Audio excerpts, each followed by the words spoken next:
I'm also muted. It's been a couple of weeks since we've had an episode, so I've just kind of lost touch of all of reality. Welcome, everyone, to the Clusterpuck Podcast, part of the MHRT Network here at Center Ice. I am Nick, and wait for it. I thought about making it until it got weird. The timely entrance of the lovely Brit. How are you, Brit? I'm good. We are finally convinced that it's time to switch internet providers. So if I have to shut my video off for a while, we've just had the worst internet since our house, like our modem got fried. So we're going to be switching though. I think this week I'm going to call them and get it done because the whole thing. There you go. But yeah. Yeah, I remember last time we were having, oh boy, what all happened the last time since the last episode? Allie and I went to Iceland. Yes. And then a tree almost destroyed your entire house. Yeah, I think that all the natural disasters, we've got them out of the way now. We should be good to go. Hope so. I think I think we got them all. And then as far as Avalanche news, nothing in those 2 week spans until yesterday. Nope. The team twitched. They twitched. Did you see that? It was yeah, pretty good. I'm kind of curious what your take is on it. I mean, obviously what your take is, but there's some new rumors going around between this signing and which of course is just an Avalanche special, like someone who is supposed to do more but kind of on the outs with his team, underperforming, end of his contract. It's a good sign when people are pissed that we signed him for not that much, and people are. It's just another one of those that Avs did it again because people aren't very happy about Brandstrom either. So exactly, it's very reminiscent of that contract. Yep. So for those of you who aren't aware, yesterday, I guess now 2 days ago, the Avalanche went out and signed defenseman Oliver Kylington. That's right, Kylington, Kyl, Kylington. Somebody explain that to me. Like I'm not cultured enough, I guess. Before we get into that real quick, don't forget everyone to like and subscribe, follow the MHRT Network so you can get notified when shows like the Clusterpuck Podcast go live. You can follow them on the various social media platforms of your choosing. If you want to follow us, you can follow us specifically at Clusterpuck Avs on Twitter, Instagram, and Threads, and then at the Clusterpuck Podcast on Facebook. Ooh. Okay, and so we even have a little jingle now too. Isn't that cool? Good job, Britt. You did it. Sounds a lot like the one that we did before. Okay, so back to Oliver Kylington, his signing. There were two schools of thoughts that I had. The first one, and this was kind of the negative side of me, was why? Yeah, that was kind of it, because if you look at our defense, like we went and got two defensemen, right? And Calvin DeHaan and back end is crowded. And Brandstrom, right? Mm-hmm. So that was the question, is like, so do the Avalanche know something maybe that we don't? Is this just to shore up defense because injuries are not pretty much on this team a 100% guarantee? Right. That was my first question as far as, why. The other half of me was like, actually, that's a really good signing. I was actually surprised with, I'm like, okay, this actually does really well, because now that means defensively we are pretty solid when it comes to if injuries happen, kind of all those same reasons that I listed off for the first reaction. Yeah. So before I kind of get into the deep dive on my thoughts, I want to get your kind of off the cuff thoughts as well. What did you think? Well, I mean, my first thought is it's a name that I think a lot of people know, but that definitely a lot of people don't know well enough to have it secured in their brain. And then when you see it on the computer and read, it's pronounced different than if you're hearing it, listening to podcasts. So it's kind of weird. But it's just kind of one of those that's another high possibility, little we're paying 1.05. I think it's just above $1 million. Just over $1 million. It's just like a Drouin. and Erod, all those ones where we bet on someone, and if we lose, it doesn't really harm us that much. This one is definitely interesting because he missed like all of the prior season, didn't he? Not last year, but the year before. He missed the whole season. Then last year he played, I think, just short of half of the season. Not great, but he did end up. Was he a finalist for the Bill Masterson? I believe he was the comeback player kind of award that they have in the NHL, because you're right, the season prior he had it was mental illness that he stepped away from the NHL first season to take care of himself, which obviously we support. We love that for him. So which is crazy because like, does Calgary have any defensemen? So they lost Big Z, they lost who's Tanev. They traded Tanev away. I mean, what is Calgary going full-blown rebuild? And I know that I think Uyghur's still there, but Uyghur's a defenseman, right? He is. Very disappointment. Yeah, I don't know. I don't know. It's my farm. I'm excited, and it's just one of those ones that, like, because I was kind of churning over the idea of someone like Line for a while, but it's like that's big cost, big gamble. We generally go for low cost, big gamble, but I heard some Calgary people almost, it was like a hint of disgust that he didn't re-sign with them. And you got to wonder if he looks at guys like a Drouin type thing or a Girard, people who have struggled with mental health issues, and have had big like, granted, Girard has been with us, but when you look at Drouin, he has to look at Drouin and see Drouin's like career trajectory. And the second he gets to Colorado, he flourishes. So he has to see that and kind of wonder what they're doing to facilitate a healthy environment for their players mentally. I'm excited. I mean, what is there to lose? It kind of, if he's not, it's nice that we feel like we have a lot of defensemen and that it's crowded, but God knows 5 minutes into this season, Girard's going to break something. Manson's going to hurt one shift in. Yeah, it's not going to feel padded for long because our depth felt deep this year and it still wasn't enough. The only thing that I don't like is that it opens the back door up that we might be working on something with Girard, because it is as friendly as Girard's contract is. It's not $1 million. So I don't think that Shillington will be Girard. I truly do believe that Girard is at the very least, when he's performing and healthy, he's a second pairing defenseman. On a lot of teams, he'd be a first, like a lot of them. What's nice about Shillington is he is a really strong two-way. I mean, he's not going to be lacking offensively or defensively. He's not, a liability in either of those aspects.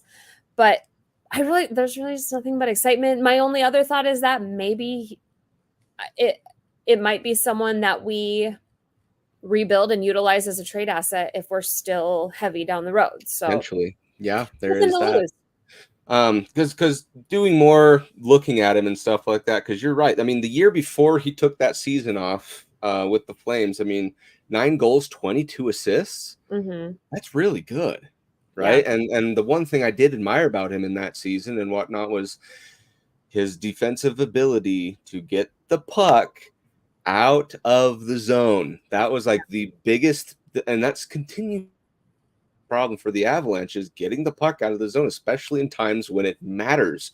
And he's very good on those defensive back checks. So always great to have that.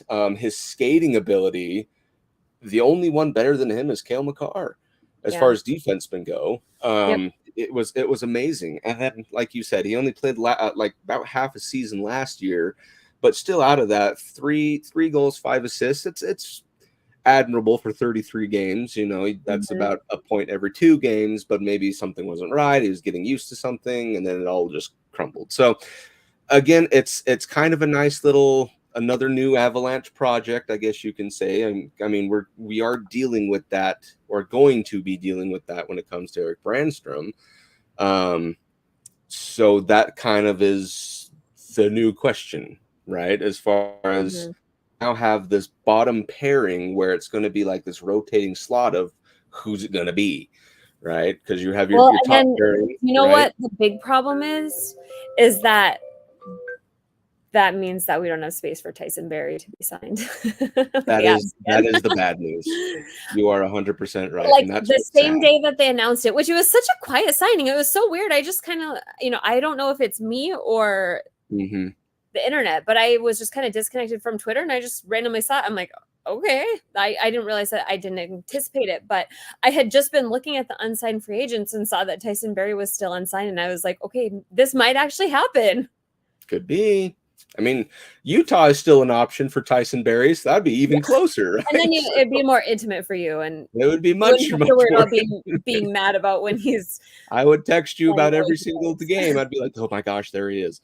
I like this one from Graham. Like, his name is very odd.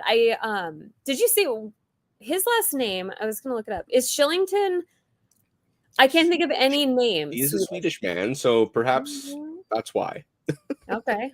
I'm not sure. And he's young. So if he turns it around and he does very well, he's young. Yep.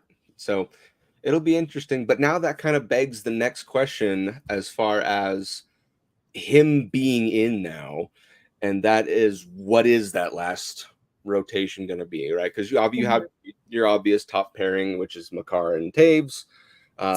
Both of that's, immovable, right? Yeah. Second pair is probably going to be, what would we say, Gerard and Manson? That's what I consider. Yeah. I know that a lot of people take issue with Manson, but I don't know if I said this on the last one. I did hear that we had a lot of people knocking on the door asking about Manson, and we weren't. I bet. So I know a lot of people, it seemed like at the beginning prior to the draft and free agency, really thought that Manson was a lot more disposable than clearly Joe Sakic and Chris McFarland do. So I thought that was kind of interesting. Yeah. So that leaves these now 3 to 4 to even 5 defensemen that we have gone out and got to now fill those last 2 spots in that last defensive pairing. It's very curious when Malinsky will no longer be waiver exempt. He would have to go through waivers. Yep. So it kind of makes you wonder if that makes Malinsky disposable also, because he is an asset, which would kind of break my heart if we lost, because it was Malinsky, Poland, and Myers, wasn't it, when we had that nice little college free agency jackpot? It was.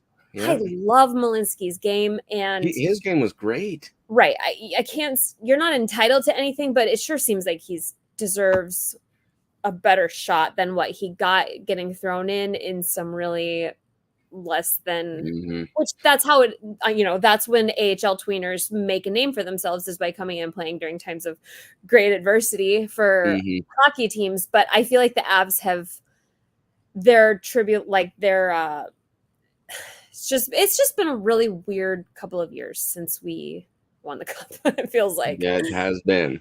But I mean, you look at that kind of last pairing battle essentially, and the 3 names obviously that would stick out, or 4 I should say, are Eric Brandstrom, Calvin DeHaan, who is that veteran, right? Yep. The veteran presence there. Now Oliver Shillington and Sam Malinsky, right? So it could be one of those things where it's Malinsky with someone as they're trying to pick it back up, right? I mean, well, and we have Jacob McDonald now too. We got him McDonald. You have Cal Rosen. McDonald has the little special secret sauce that kept Curtis McDermott with the Avs probably longer than we should have, in that he plays forward and defense, doesn't he? Both quite well. He does. Cal Rosen was another one that came back. That's also true. So I mean, there's Brad Hunt went to Hershey Bears now. And Brad Hunt's gone off to Hershey, and that's kind of the other news. Is I wonder if that might be, although it would be kind of odd if they did this to get Shillington only to place him in the AHL, because I don't think he's necessarily AHL caliber, because I can't remember. I think it was the Locked On Avalanche podcast I was listening to where he had like 90 points or something crazy like that. That I'm like, see, that's too good for the AHL, Yeah. Yeah. So it's like, was that him who he had the wicked year during COVID, right? When he had to go just after, the 21-22 season. Okay. honestly, That's the one that he had. I would think that DeHaan would slot lower, and I hope that McDonald was captain prior to us trading him, correct? I believe I so. believe Right Brad before Hunt took Hunt. over from him. Yep. I don't know. It's kind of scary though, because among like those rumors with who might be expendable with him, the Ross Colton rumors are heating up again. So you don't know if we were to for Brock Nelson. I don't know if you've read that one yet, but I haven't seen that one yet. I don't like love it, but nothing excites me from the Islanders other than Varlamov. So I don't know if we could get Varlamov in a I don't throw-in know. deal. We got Devon Taves from the Islanders. I don't know if Okay. you remember that. That's fair. Take that back. Yeah, I don't know. Brock Nelson is just kind of a name that I definitely know, and he for sure exists, and people talk about him. But I love Ross Colton. I don't know. It's interesting because now it's not like the Avs generally make one for one. You never know if it's this guy goes here, so this guy can go here. You know, like 3 teams. Oh, who knows? But Sam Girard's probably just happy to not be in the center of trade talks for once in his life. Probably. And that actually, believe it or not, is one of the questions that Graham did bring up here is because of all this, I'm assuming, who is a defenseman that's likeliest to get traded? I guess really it just depends, right? Because obviously your untouchables are Makar and Taves, and obviously they're your most expensive paid. But then right after that, Manson and Girard are right on the same tier. I think they're both at like 4.5, somewhere around there. Yeah, I think Girard's is 5 with 2 years left. Is that about 5? Yeah, they're kind of in that same tier. And the then your value lowers, of him your goes value up menu, as the cap increases and what people are getting paid. I mean, there's hosers getting paid more than him at this point. So there's beer leaguers that get paid more than them, I'm sure. Yeah.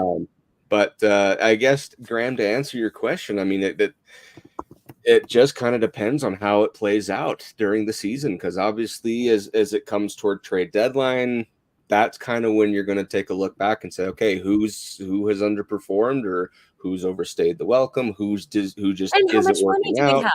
Like, and how much money do we have? It depends. Do we have to clear $1 million and just, Or send 8. somebody on their merry way? Or do we have Nichushkin's money? If something were to happen with him leaving, is Gabe definitely never coming back? It changes everything so drastically. It makes me sick to my stomach how, like, can you imagine the life that they're living trying to navigate this, not knowing? I mean, I don't know. It's not fair. Yeah, I don't even know. So with that being said, yeah, it's kind of up in the air. I can't really give you a definitive answer, other than it kind of depends on what the Avalanche are going to be fishing for. If they're in the hunt, if they're going to be shoppers, or if they're going to be not doing much. I mean, and the cap. I mean, there's a lot of moving pieces. So unfortunately, my answer is just going to be determined. Yeah, I mean, I would imagine if Gabe and Nuke are both intended to come back possibly about the same time, Gabe probably closer to Christmas, and then Nuke is somewhere in early December. If we anticipate both them coming back, we're not spending any more money. I think we are maybe even a little bit over. Like, we might have to do some sending people down. But if they're both coming back, I don't think anybody's getting traded, because we wouldn't be able to take on any new debt unless we were trading to offload money. But it doesn't seem like that there would be any point in doing that at this point. I don't know. But if one of them is not coming back, it feels a lot more detrimental to the forward core. But we might have to sacrifice someone on D to bring someone in. I don't know. It's so stressful. Yeah, I know. We've all, in the span of a year, we've just kind of built up our everything into we're in this cap hell, basically, where things are getting tight. You can't do all the fun moves that you used to. Like, when we had basically house money to play with Landeskog being out and us being well below our means. Yeah. everything just kind of filled right up. So it's gonna have to be, this is why the GMs get paid the big bucks, is to manage all this stuff. And obviously we put our complete faith in Chris McFarland and Joe Sakic to make the right moves, do the right things, but it's not a fun deal for sure. Well, But yeah, I'd imagine at the very least, they currently have like 4 different plans laid out. If this happens, then this, if this, then this, if this, then this. And there's probably like 3 or 4 guys that know that they're on the chopping block depending on the influx of money or people, or you know what I mean? So it's exactly. And gets even harder as names come off the board in free agency, people that we could have picked up, which is still pretty sparse. But there's still some names out there. I mean, some of them were pretty peculiar, but like the Shillington one kind of surprised me because had anybody discussed him being a free agent at this point. On all of, like, Sprong was supposedly the top free agent left, but I hadn't seen Shillington on any of those kind of discussions for. I don't think I have either. I wonder if it's maybe because he didn't play a sufficient amount of games to qualify for those lists. Well, that's what I'm wondering. It sounds like they intended to re-sign him, so I don't know if they just wanted him for league minimum or not. There you go. So now Calgary is upset with both Rocky Mountain teams. How about that? That's okay. The Avalanche for taking Shillington, swiping him away from him, and then with Utah for drafting Tija Ginla. So we just love to hurt the Flames in any way possible. Here in the Rocky Mountain region, our foe in the upper North Rocky Mountain region, we like to pick on them. The worser. Who would want to be in Winnipeg, man? No, Calgary. I don't know why I was thinking Winnipeg. I don't think I've been to Calgary, but still, I don't think that it's a very helpful place to go right now. The one thing that, which by the way, speaking of Calgary, little tangent here, they announced they're getting a new stadium, a new arena. Yeah, which it sounds like theirs is like bad. Like I would take a rickety old metal frame building barn that beer leaguers play in than the Saddle Dome. I'm sorry. I know a lot of people think it's iconic. A lot of people think it's cool. I'm like, that thing is I think the name at this point just carries all of the like good vibes around it, because it just sounds like it sounds cool, but it's pretty bad. Which, speaking of new rinks, the Eagles have kind of laid out some big teasers that they are going to be getting a new rink. Sounds like they're putting it in Greeley. So like, in the next 4 years, the Eagles might have a nicer training facility than the Avalanche do. That's probably true. That's probably true. But yeah, so as far as the signing, though, like I said, just kind of wrapping this up, it's going to be fun. I don't mind it, but it does just leave some questions of there's got to be maybe something behind the scenes happening that we just don't know yet. Yeah, I would imagine. Hopefully some nice forethought, maybe they're secret, or our organization are but secretly profits or something like that. I don't know. But should be interesting to see kind of how everything unfolds with this signing. So one little piece before we kind of move on, Brit, I know you have some last news about Val Nichushkin, which we were also speaking of just before.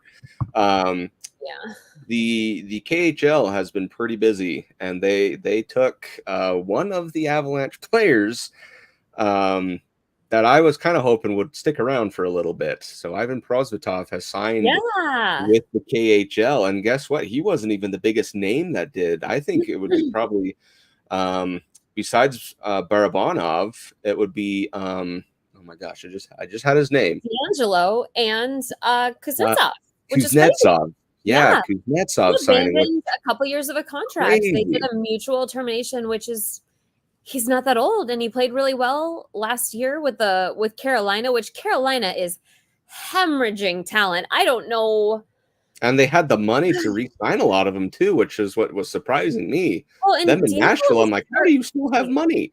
Kuznetsov was still in contract. They agreed to terminate his contract so he could go, which is wild. And I thought it sounded like he enjoyed Carolina, but man, Carolina, I'm worried about them, because if they regress any farther, like, they feel like they've just been on the cusp for ever. And I don't know what that means for Rod Brind'Amour. They just signed him to an extended contract, didn't they? They did. I think they did. So I don't know. It's kind of all strange, but I know Allie and I were talking to her, which by the way. Happy birthday, Allie. It is her birthday at the time of Happy this recording. birthday. We were talking, and I know she had mentioned, because she even lived in Russia for a little bit, and she said that Russian stars, particularly of Russian descent, they get paid pretty handsomely in Russia, and a lot of them are pretty tempting, and sometimes that's what it sounds like. Kuznetsov is end up biting. Yeah. Well, and he is like celebrity status over there. Exactly. Like rock star, movie star. I mean, honestly, Sidney Crosby could walk down the street in Sioux City, Iowa, and there's a good chance that, unless I'm walking down the street. Oh, Brit, you would. Oh my gosh, could you imagine if just down your main drag there, you just spot him? Would the town blow up? Just from your excitement alone? From me, yeah. Yeah. No, throw like Connor McGahey or Jeff Merrick, the whole world might blow. But yeah, he is I would love to see a case study on him. Like what does he do? What is it called? What is his little celebration called? They call eagle? It the condor? Bird? The condor, the eagle, something like that, where he just flaps his wings. I think that he is like a very, very interesting character. And I don't know if that's just the cocaine or what it is, but he's and I think if you are loved in the KHL, and I might be wrong, and this may have been like dramatized just for fun discussion, but I think that if you are a beloved player in the KHL, you can get away with a lot more than you can here. So they might be able to have a little more fun extracurricular activities without all the scrutiny that I would agree. Like speaking of the KHL, and Nichushkin, I'll start off that with, from what I understand, they are knocking on his door. We have rules set in place with the KHL in regards to honoring each other's contracts and not poaching one another. I don't know if you've noticed, but it seems like there is an accelerated breakdown of that handshake agreement. And it feels like there's been more transition from KHL to NHL when you think Mishkov is now over here.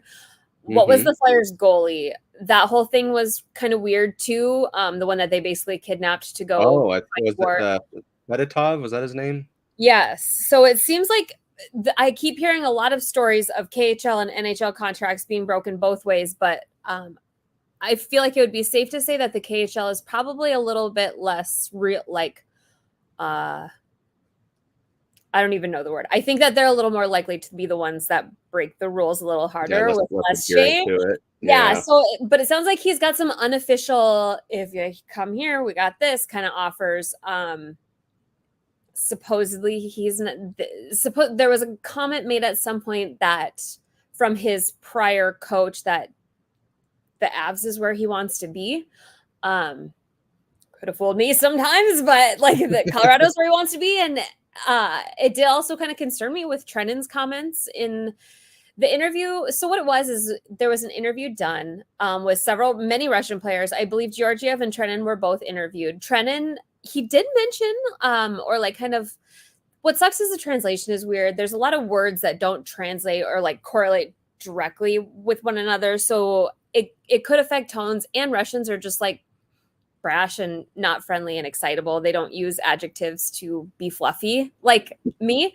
But he said that the Avalanche locker room did have some clicks, which, he was only there for how long? That's every locker room, though, don't you think? Right. And just think for like forwards and defense, Finnish, and we have like 35 Finns, and I mean, you have to imagine that Russians will always have a different fit because they stick together more so than anyone else. It's kind of like the Russians and the Finns are like the really, really tight ones, but the Russians just seem to have a different vibe in the locker room. And Nichushkin did a longer interview with them, and it was intended to kind of be we discussed this on a prior, because it's getting released in short segments. This was prior to the last time we played the Wild, so before the Dallas incident. So this was at the end of the first round. Is that correct? The end of the first round. He had not had his failed drug test. So this, I believe, was supposed to be the final one. But sounds like it was taking so long for them to edit and put it together that they're going to do another one, but this was supposed to be the tell-all. Over 3 months ago, I'm just going to kind of read you what they put down for the thing. And I know that reading that. I gotta quickly grab something at the door, but keep reading. Okay, no, go for it. So I'm just going through here. I don't know if there will be much more on Nichushkin. There will be, I know that they had a little Georgiev. Some of it was fun. There is fun, sweet content on it. Where I've been following mostly has come from, there's a Twitter account and his username is Waggot, Waggot. And he's had a good condensed version of every interview that's been released from all the Avs players. Just a nice translation and translating it super quick. He's been able to translate it quickly after it came out. His name makes me uncomfortable every time I have to say it. I'm not sure exactly who he is as a person. Like, I don't know him very well. I followed him specifically for the Nichushkin information. I will share on the Clusterpuck podcast page too, because he basically posts a picture with the interview, and then he's got all four all together, just replying to his own tweets so that you can follow him sequentially and start at the first one. But basically, as for a breakdown of the new one, so he said he had issues falling asleep on game days. Well, others on the team fell asleep around 1 a.m. He doesn't fall asleep until around 4 a.m. I believe he's spoken to Russian reporters before about his sleep troubles, but he discusses it at length in these interviews. He said the sleep interviews made him unhappy and irritated, which is why he rarely does interviews, as he prefers keeping to himself. He thinks the bad sleep is caused by overexertion, and his gym work could be impacting that negatively, as well, as he tried to work harder than ever before signing with the Avalanche. Starting last summer, he began working with a psychologist to help him out with some of these issues. And remember, it's all his account of everything. I'm trying to find where he comes in. Let me just say, I'm not very happy with the information that came out. Where is? Sorry, my computer. But it sounds like, no, you're good. But it just kind of sounds like then, the whole thing leading up to him failing a drug test is because he kind of got more of a forced into situation. Is that kind of what it's sounding like? Because his body was just tired, or he was trying to do something to keep his body kind of in check? Is that kind of what you're understanding, or is it a little more let me pull it up here. I really want to just read it so that I don't mess up. I'm just going to pull it up on my phone because I know I have it on here. My biggest takeaway is at no point anything that I've read, everything that I've seen, discussions, pictures, everything,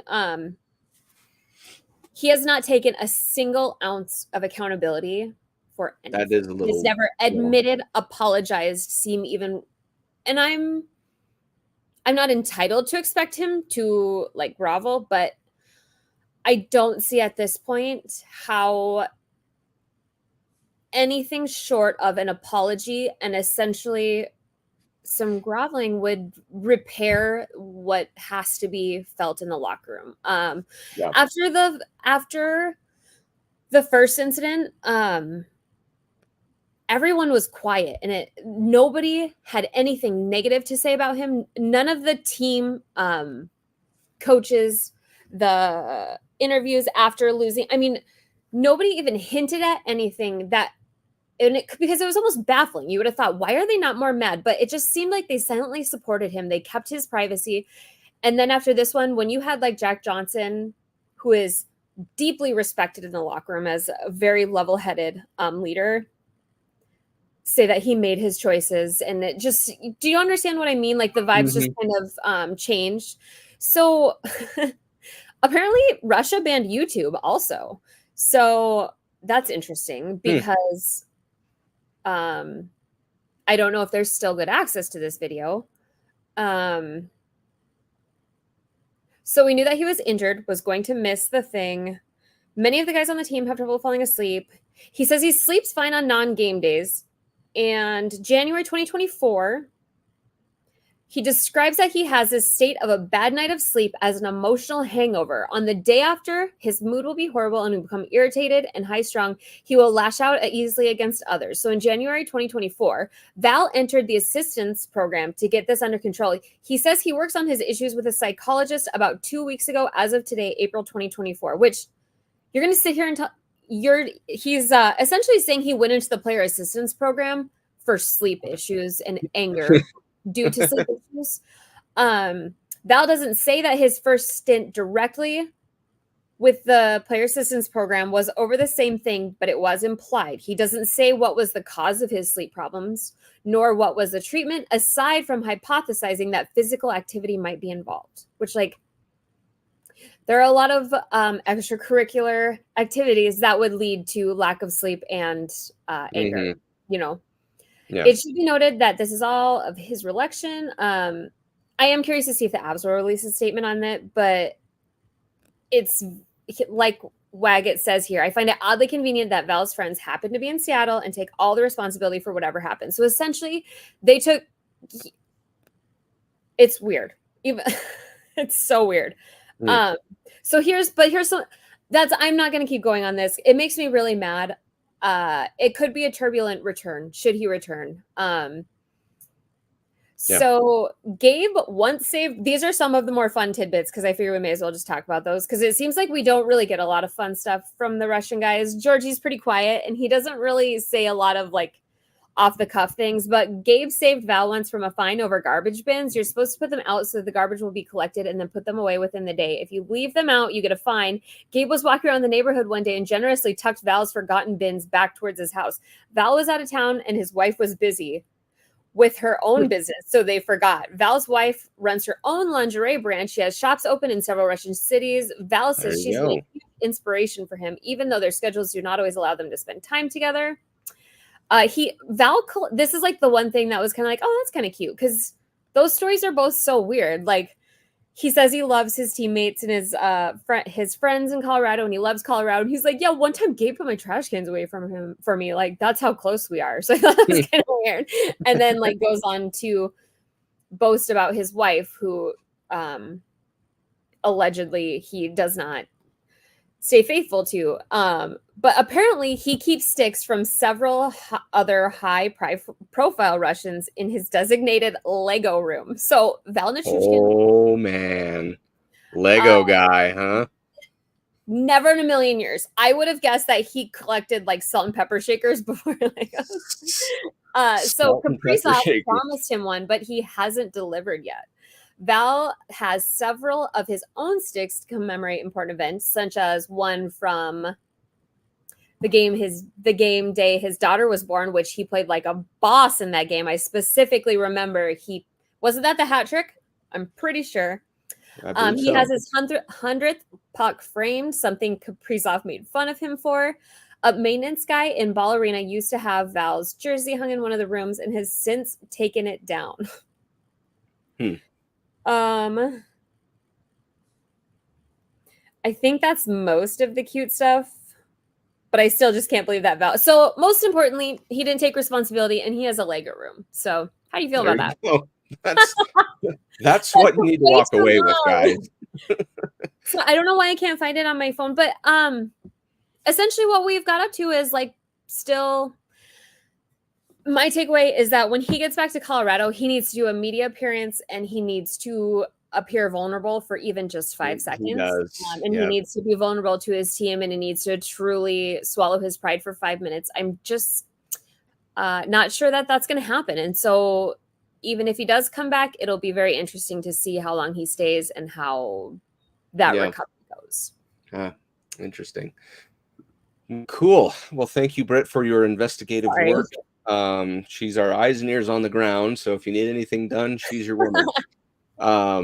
But no, I mean, to be honest, it's just all kind of been a suspicious last couple of seasons for him. I mean, it really has. Now, like I said, he's a phenomenal player. I mean, and I want to keep him, right, just for that fact alone. But it's hard to gain that trust back when this is like we said, the second episode. So even if kind of like with what you said, he came out just in this press release, apologize and maybe even shed some kind of light. I mean, it doesn't have to be every last detail, but just something that says, this is where I messed up. I'm going to do better. Just something to rebuild the trust. But I feel like it's at this point, Britt, where it's like third strike and you're going to be out. Yeah. I mean, it just truly feels like there's no remorse. I mean, we're not even acknowledging.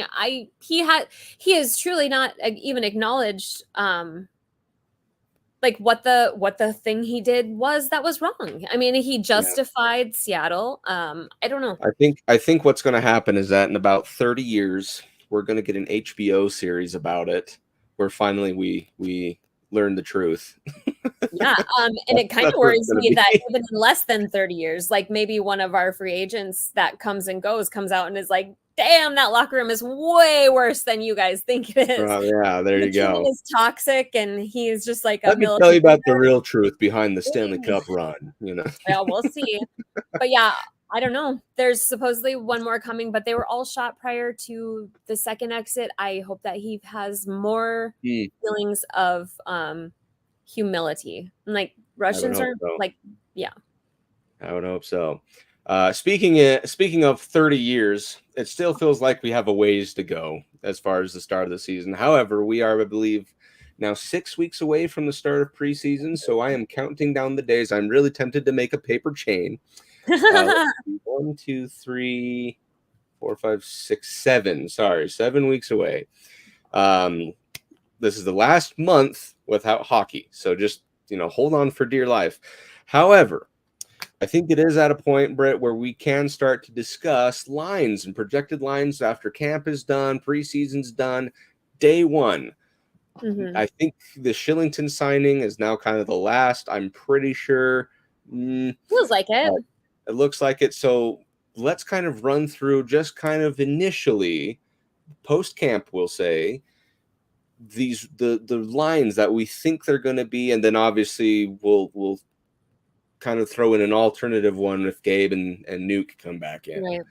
So defensive pairings, we talked about this already earlier today, and I think we both agree that your top pairing is Cale Makar and Devon Taves. That's going to go unchanged. Mm-hmm. Sam Girard, Josh Manson will be your second pairing. So on just putting it on the initial record right now, Britt, who do you think is going to be that third pairing? So I've gone back and forth a lot. I was kind of on DeHaan and Malinsky.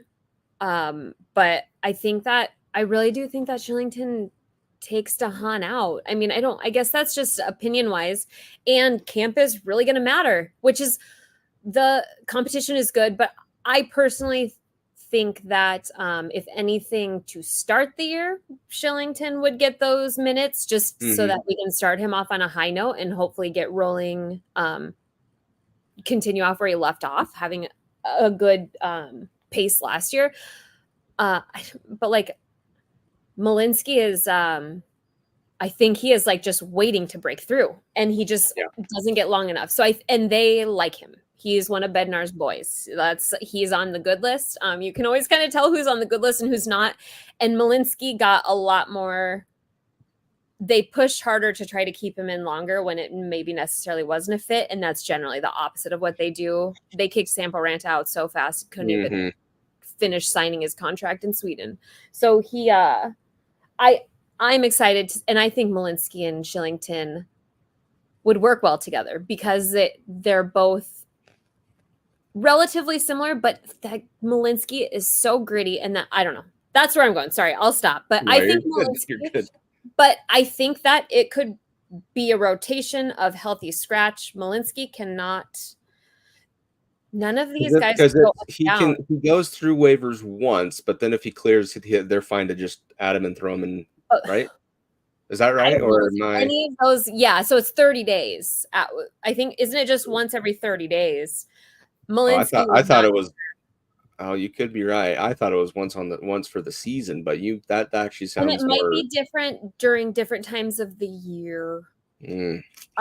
Interesting. I don't think that Malinsky would clear it once, which also kind of concerns me. Would they not put him on the roster to start the year so that they wouldn't have to sit down. I don't know for sure. I wish that I were a whiz on contract stuff, but I think that Malinsky, and how old is he? I think he's kind of that age too. Remember that one year where Newhook came back and suddenly he was just a grown freaking man? I think Malinsky is a little bit older already, but he's kind of at that age where they just mature differently, become like real grown-ups. So I'm excited for Malinsky and Shillington. DeHaan is not super exciting to me, so maybe I'm just biased because he doesn't have that storyline. I don't know. So for me, this one is probably the toughest out of all the lines that I'm going to be guessing right now. I'm going to keep DeHaan in as one of them just in presence alone, knowing that he is injury prone, right? We've seen this in Tampa. We've seen this on all his other previous teams.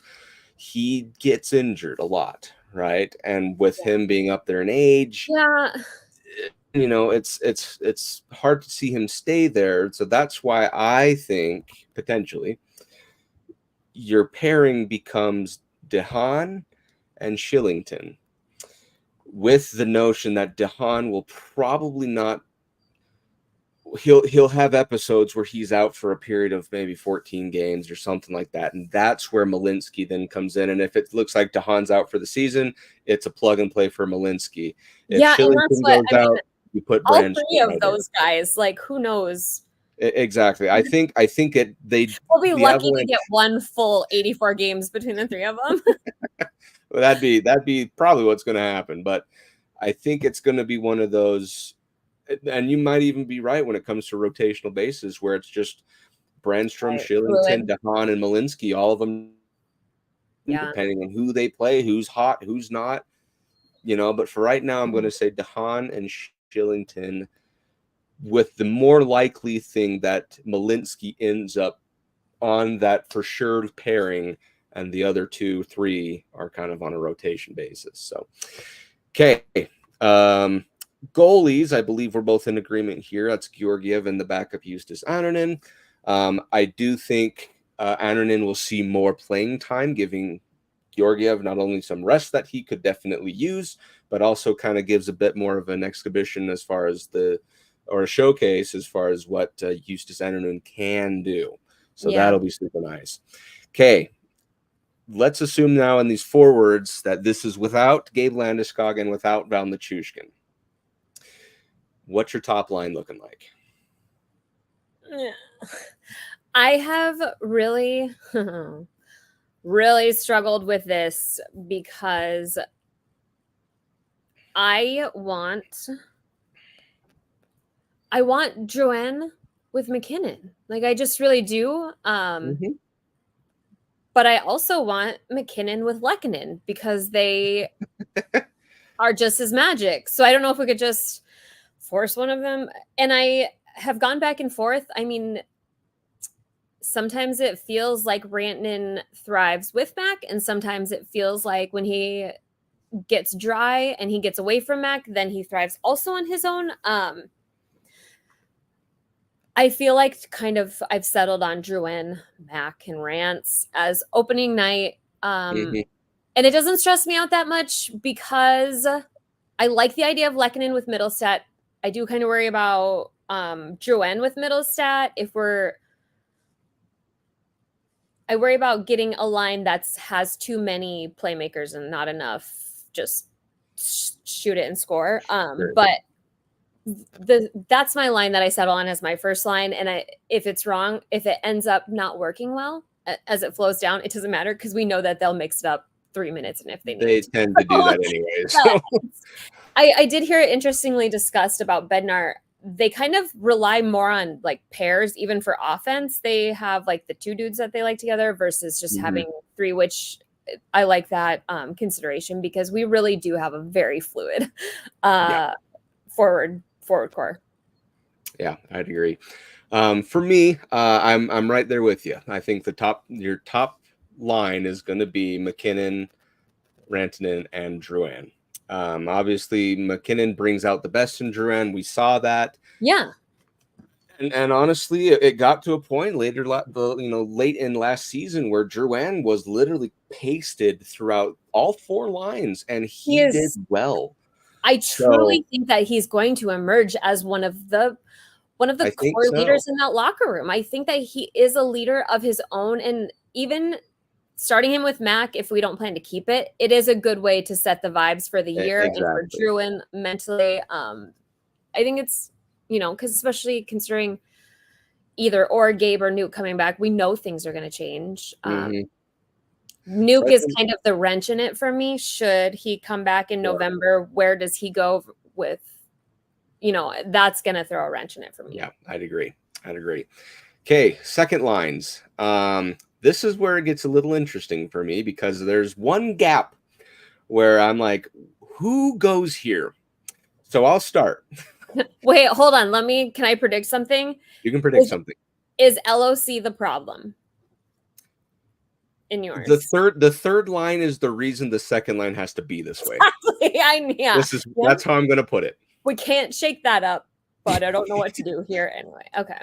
So my second line is going to be Casey Middlestat spearheading it with Arturi Lehkonen to his left and Nikolai Kovalenko to his right. Oh my God. I swear to God, Nick. And I was going to say, and that's how Nikolai Kovalenko entered the NHL on the second line of the Colorado Avalanche. That's exactly how because I can't picture Kiviranta being up there, although he could. I mean, he's good enough to it, but I just think Kovalenko has that. He kind of got the lucky strike, basically, because the thing is, and we'll get to this in third line, there's a reason I am not touching that third line, right? So I'm putting Lehkonen, Middlestat, and Kovalenko on a line, and hopefully, I mean, that's a good line that Kovalenko is going to be with. So, Brett, you're just beaming. Did you have this? It's so funny. You just kind of have this little malicious smile on your face. So it just cracks me up that's exactly what I was thinking. Kovalenko gets to just fly over here and be the boss on gets the benefit of hey, you're with these two now, and he's like, simply because we have a line that's might start a riot in Colorado. And we'll see. Do you think that they are as attached to the Roaring 20s as we are?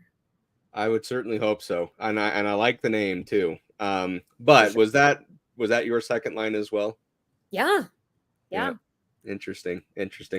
But yeah, as far as, and like I said, the reason that second line we put Kovalenko there is because A, no Nichushkin. B, no Landeskog. Yeah, and that's what Nuke throws that all off. And that's exactly right, because he, to me, would typically go there. So that's why I think Kovalenko is a good replacement. Landeskog could also go there. However, I have a little bit, that's as he progresses up. Right. Anyway, so I think, honestly, I'm looking at it. Chris Wagner's a center, so it couldn't be him. Parker Kelly just got here. So sounds like he is something to be excited about. I don't know a whole lot about him, but from what I understand, he's not necessarily like some fourth line plug that we're never going to hear about again. Exactly. Yep. So, but we'll jump to that. But right now, it's Kovalenko's kind of position to show that, hey, we're giving you a lot of trust here, and I think he's up for the task. I really do. Okay. Third line, like we were discussing, the reason it has to stay together is because that's your Roaring 20s line, right? That's your Ross Colton, your Miles Wood, and your Logan O'Connor, which, boy, is it going to be nice to have him back. Oh, I just hope, and I mean, it sounds like he was struggling with that for a while. And to me, Logan O'Connor is... We're going to get an Logan O'Connor 2.0, man. Yeah, he's such an incredible skater. I say it all the time, but at least 4 or 5 times a game, I think Logan O'Connor is Nathan MacKinnon, and that is. I would agree. I would 100% agree. It's exciting. Him feeling good and healthy. Hip pain, let's go. If he's not feeling it, exactly. He can keep up with Miles Wood. It'll be just like the speediest line on the world. It really would be, and honestly, it would probably be the biggest ball of energy that the NHL will probably ever see. And that's saying something, considering New York had the kid line, right, or has the kid line. We got the Roaring 20s, and they're going to be roaring, and you got to keep those three together, because especially when they gelled so well. It was Yeah. amazing. It was so much fun to Yeah, watch. definitely. I think at least to start with, and I think they know that that's something that everyone is very excited about. So. I agree. Okay, Brit. Fourth line. Who's kind of the what's your your slot machine of players? Who gets the ding ding ding? I don't um I don't know. I mean, Kiviranta, I like him, and they seem to like him enough. He had some real gnarly games back there, but he has been relatively stable. I'm trying to think, just a reliable, doesn't stand out good, doesn't stand out too bad. I don't think that he's a liability, but he does have his random games. He scored a hat trick in like the one game against Dallas, or did he get 2 goals? Excuse me. Was it the first? He had 2 goals. He was We close to definitely getting a have to play third. him Yeah. against Dallas because he just scores goals against them. But kind of settled on Kiviranta and Kelly, and I'm hoping that tell me who you have first before I say mine, because I want to see it. So I would agree with you on those 2. Kiviranta, I think, is your for sure. He's a good 4th liner, right? He doesn't do anything that's whoa, that surprised me, but he also Right. doesn't do anything bad, right? So he's a good 4th liner. He will do good. Parker Kelly is another one who I have on this line. You're one of the newcomers. Obviously, he has kind of that perfect 4th line left winger kind of fit. Yeah. My center, though, I am settling for right now on Chris Wagner. Just because he came into the fray late last season, and he did surprisingly well. Like, he was noticeable, rather noticeable. For someone that just was supposed to be there as patchwork, he actually did a relatively good job. So I think through all things, and obviously camp is going to be one of those where they seeded something different or whatnot. But I think right now your 4th line is Kelly Wagner and Kiviranta. And so, do you think that he would stay like Wagner in the lineup? Yeah, I would think so. The only 2 people that I could see maybe dethroning him, or any of them for that matter, would be Jean-Luc Foudy and Oscar Olausson. And those, they're like I said, Foodie's my guy. Foodie is like, but I don't know if I feel like I've kind of just like made it a narrative in my head, and is Foodie ever going to actually play in the NHL on a regular basis? I hope so, because his 1 goal that he had, it was amazing. I mean, he was relentless with it, despite the fact that it was blocked like 3 times in a row. He just kept at it, and like he gives the effort. But like I said, if maybe this camp proves it different, and Foodie's in there instead of Wagner, or even Kiviranta or Kelly. But for right now, I think they're the ones with the most NHL experience. So to me, they're going to be the ones that get that 4th line short up. So Freddie. Did Oscar Olausson, did he leave us? Or was that Freddie Olofsson? He left, right? But he went overseas, I think. Yeah. He's what? I think he went overseas to Sweden or something. Oscar? No, Freddie. Yeah, okay. That's what I remember. Those names. Yeah, Oscar's still with us. Okay. If I'm not mistaken. There's just like something about him. I don't know if he's ever gonna quite break through. Isn't it him who had the wicked shot? The only other name that I was kind of thinking about is Pavel. They seem to talk about a lot in the. I don't remember if he got hurt. Yeah, did he get hurt, or it just seemed like his name was really out there a lot during training camp? It was out there a lot, but I don't think he ever got his true chance to get up there into the bigs and do anything. 2023 stats says. Oh boy. He played 6 minutes, was a -1 with 2 penalty minutes. So not great. Well, that really wasn't center stage, but bummer. Against the Jets. Yeah. Oh, really? So I don't remember that at all. So that does bring up the new question, though, is let's assume Nichushkin and Landeskog both come back. What gets shifted around? I'll go ahead and start with this. To me, Nichushkin goes into your second line, so he goes where Kovalenko is. Okay. And then Landeskog would take over Chris Wagner's spot in the fourth line just to get him some kind of play. Obviously, we want to take this as gingerly as we can, basically. And I don't think you would be offended. Gabe is a garbage man. I don't think that playing fourth line, after what the Avs have done to make sure that he can come back and keep him, and I really think that Gabe will play wherever, whenever. You know, I think he's just happy to see the ice. I think you're exactly right. Like, he'll take anything. He's not like he's not just like a Hollywood kind of guy. He is a role player. Like, he will do what's needed of him. He's your farm man. On the fourth line is like something frowned upon by a guy like him. So it kind of excites me to think about him just out there. I don't know. Exactly. I just think that people are so weirded out by the thought of him not playing on the first or second line. And I think there's a very good chance that he could thrive on the fourth line at this point in his career. I 100% agree, because it's like I said, it's not necessarily because it's your easier competition, but it's because he can use that kind of veteran presence and knowledge to his and the team's advantage. Well, and it's a particular breed. He is a like relentless, pesky. Exactly. Just rats. There's a lot of rats on fourth lines, and he is the hottest rat that ever was. Exactly. So with the addition of those two, assuming they do come, so like kind of Christmas time or whatever, I think your second line is Lehkonen, Middlestat, Nichushkin, and your fourth line is Kelly, Landeskog, and then Kovalenko. So yeah, I would think that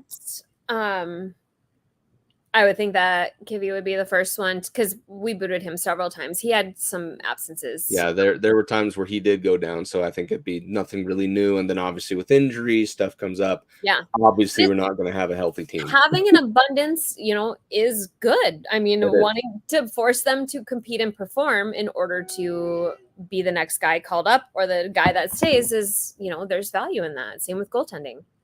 I know that they are very adamant in their support for Georgiev, which I absolutely love. And I think it's really, really important for him to play up to whatever level he's capable of.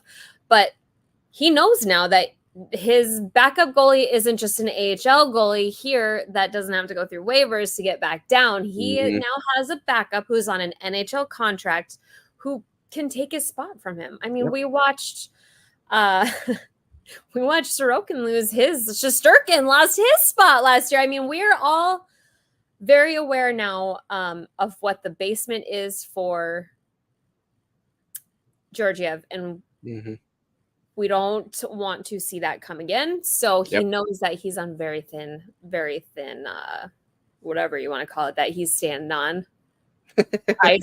That felt a little too. Brit, you got to deliver the puns. I know. I'm tired. No, you're good.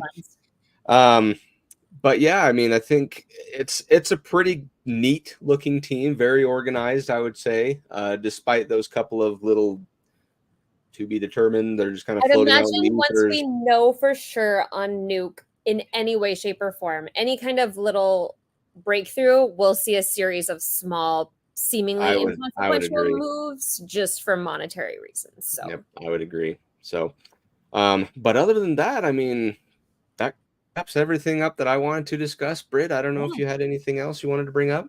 No, I mean, the signing of Shillington, I mean, when you compare the losses to the gains, I truly think that what we brought into the playoffs last year, especially on the defensive end, we have only gotten better. Yeah. So I'm excited about that.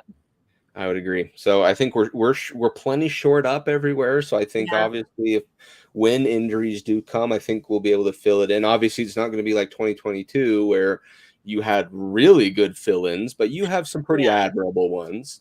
Yeah. So I guess it's just it's going to have to be wait and see until camp is over, season's up, and everyone's out on the ice for the first time for opening day. So I really wish I could just drive out and anyone can go to camp, right? Like I would sit I there don't know. all day. I'll just bring so. a backpack of granola bars and I could sit and watch that for the rest of my life. I mean, I could too. I don't definitely understand agree. how people living in Colorado don't go to practice every single. I mean, I would get a job. There would be based those, on I'm sure.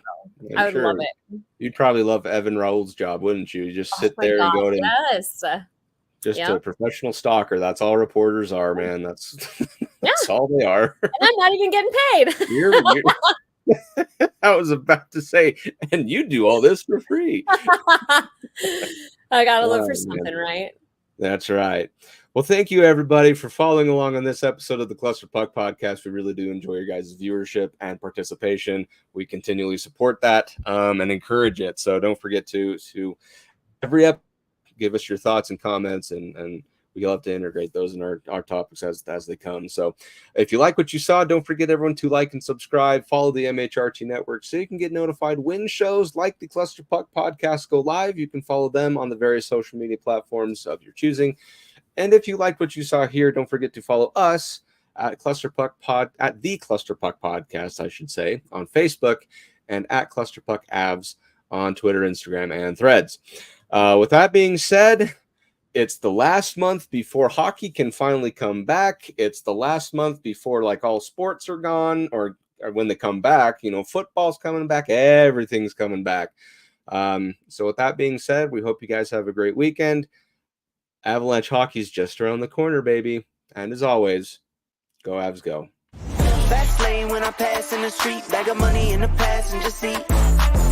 Simcoe's been asking for me on the road from the west to the east. Way up, I might never come down, cause the coast's racking up the flame out. So high, I might never come down, so what, this is my lifestyle.